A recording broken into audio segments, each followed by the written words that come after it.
Hey class, let's do our geometry exam review. We're going to start with questions 1 through 11. So here's question number 1. And, oops, okay, my pen works. Good. Alright, this question we're looking for the measure of angle ABC. So angle ABC is this angle, the exterior angle. So the shortcut to find the exterior angle is to say that that exterior angle is equal to, it's going to be equal to these two angles. So it's going to be equal to the sum of the non-adjacent, so the angles that aren't next to it, non-adjacent interior angles.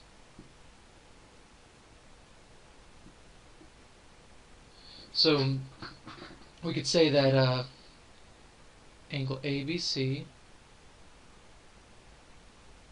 is equal to the sum of the non-adjacent interiors, so 45 plus 72. So angle ABC is equal to 117 degrees. That's the short way to do it. There's a longer way. You could have found this angle first by subtracting those from 180, and you would have found that that's 63 degrees. But you couldn't stop there. You'd have to say that this angle and ABC would be supplementary. So if you want to do it the long way, you'd have to find that 63 degree angle. And then set up another little equation.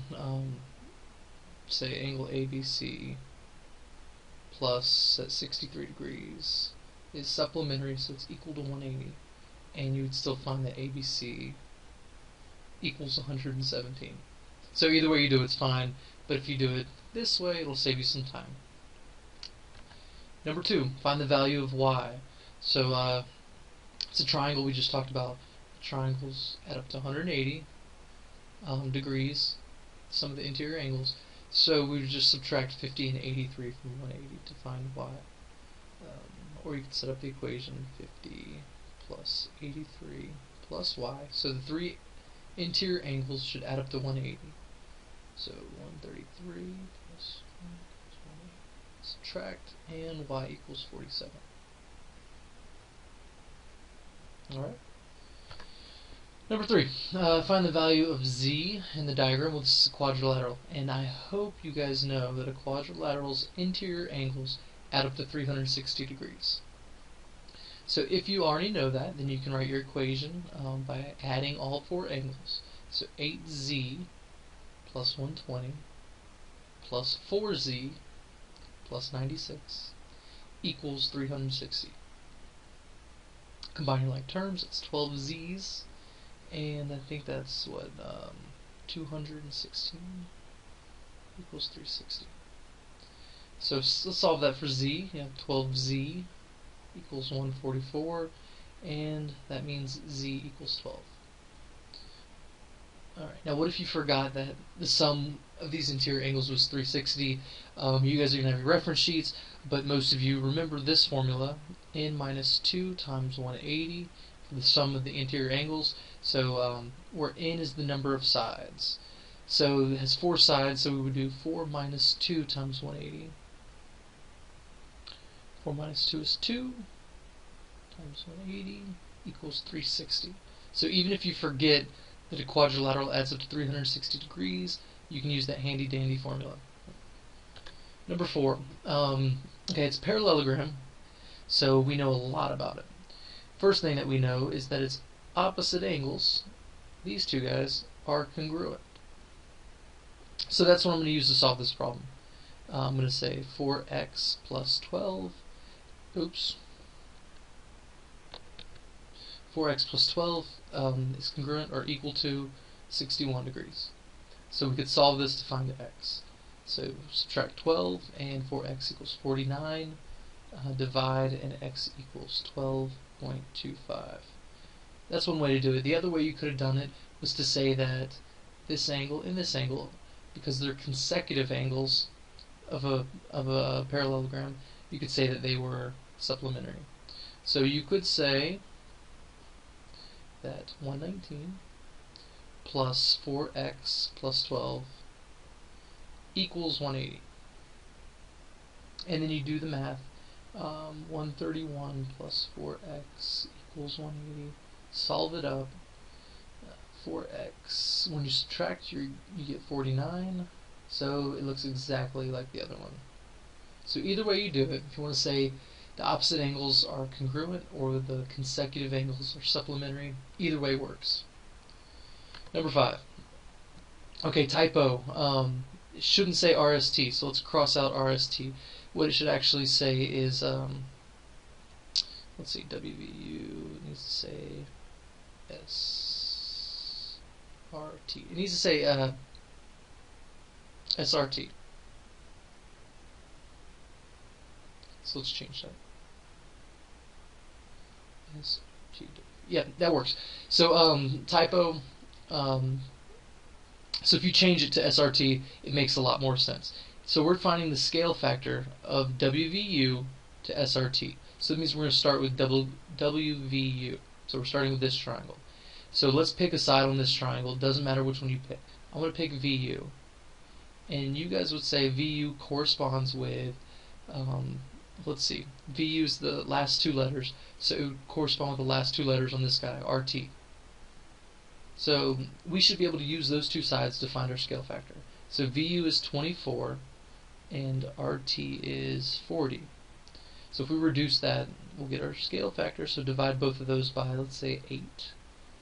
24 divided by 8 is 3, and 40 divided by 8 is 5. So 3/5. That works. Let's double check it though. Let's use UW. And that would correspond with, let's see, UW. So it's the two outside letters. So TS would correspond with UW. So TS, UW, it's 27, and TS is 45. So let's reduce that. Divide them both by 9. And guess what you get? 3/5. So cool. We just double checking our answer, but either way, your scale factor is 3/5. All right, next problem. Okay, we got angles here, and hopefully you realize these are both interior angles, and they're on the same side of the transversal. So we would call them same side interior.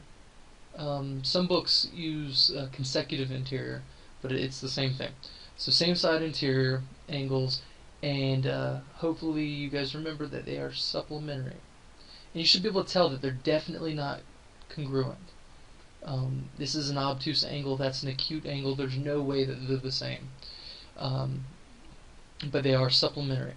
So we can write our little equation, 130 degrees plus the other angle, 5a plus 5, and it needs to equal 180. Combine your like terms and solve. Subtract 5a equals, what is that, 45, so a is 9. Cool. Number 7, another set of parallel lines in a transversal. So now these aren't both interior or exterior, but they are in similar spots of their angle set. They're both kind of in the top right of their group of angles, so we call these corresponding. And corresponding angles, we know they're congruent. And if you look at them, they're both obtuse angles, so they're both congruent to each other. They're congruent. So they're equal, so we set up the equation. 142 equals P plus 30. And it's easy to solve. Subtract 30, P equals 112. Bam. Number 8. Okay, number 8, there's 3 parts to it, and they're all similar. There's a couple different ways you can do this one, but for all of them, you can use the little formula that the mid-segment is equal to half of your bases. And this one has 2 bases, so we have to add them together. So we'll call it the sum of bases. That's how mid-segments work. They're half of your bases. So since the trapezoid has 2, you have to add the bases together. But if it were a triangle, it would just be half of the one base. So let's do this. Let's plug everything in. This is 32, 20, and x. So our mid segment's 20, and our two bases are 32 and x. So it would be 32 plus x over 2. Now, we can solve this. We can solve this equation. So multiply both sides by 2. Bam. So 2 times 20, 40 equals 32 plus x. Subtract, and x equals 8. That's one way to do it. The other way to do it is to use a little common sense. You could say that the difference of those two is 12. So that means the difference of these two is also 12. And obviously you're not going to add 12 because that would just give you 32. So you would subtract 12 from 20, and that would give you 8. So either way you want to do it. You want to do it with a little common sense, or you want to do it with a formula. Whatever works best for you. Next question, still the same type of thing. We're using the mid segment, so mid segment equals half of the bases. Let's write bases. So let's see, Mn is 20, PQ is x, and RS is 42. So our mid segment, we don't know at this time, so we're just going to call it x. And our bases are 20 and 42, so it'll be 20 plus 42 over 2. Add them together, you got 62 divided by 2. X equals 31. Bam! Same thing. The mid segment equals your bases divided by 2. So, and this is not on your reference sheet. You have to know this. So our bases are 22 and 42. So we're adding them together, and we should get 64 over 2. So our mid segment's going to be 32. Alright, number 9, filling in the blanks. First one, that's an ugly triangle, sorry. The blank angles of an isosceles triangle. Let's say that's an isosceles triangle. And you guys should know that an isosceles triangle has 2 legs, the congruent sides are the legs, and it has a base. So, the blank angles of an isosceles triangle are congruent. Well, here's the congruent angles, and since they're both attached to the base, we call them the base angles. So the base angles of the isosceles triangle are congruent.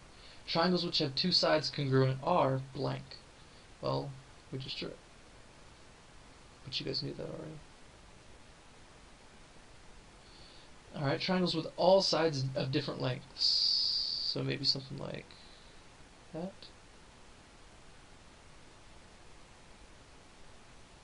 Okay. That's a scalene triangle. Polygon with 10 sides. I think you guys know all these, but you have them in your notes if you forgot. A decagon, quadrilateral, not a square, don't say square, and pentagon. Alright, number 10. The 3 undefined terms of geometry, we talked about these the very first day of school, and I said that they're super important. I called them PLP.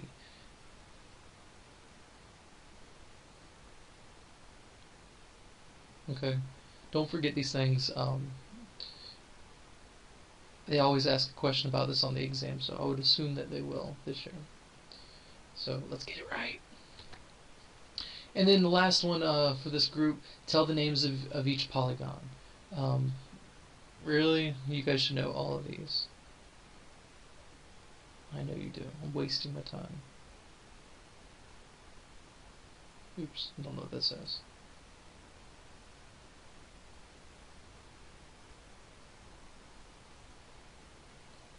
It's a heptagon. That's probably the one people forget the most, is the heptagon. Oops. 9 sides, nonagon. And 10's a deca.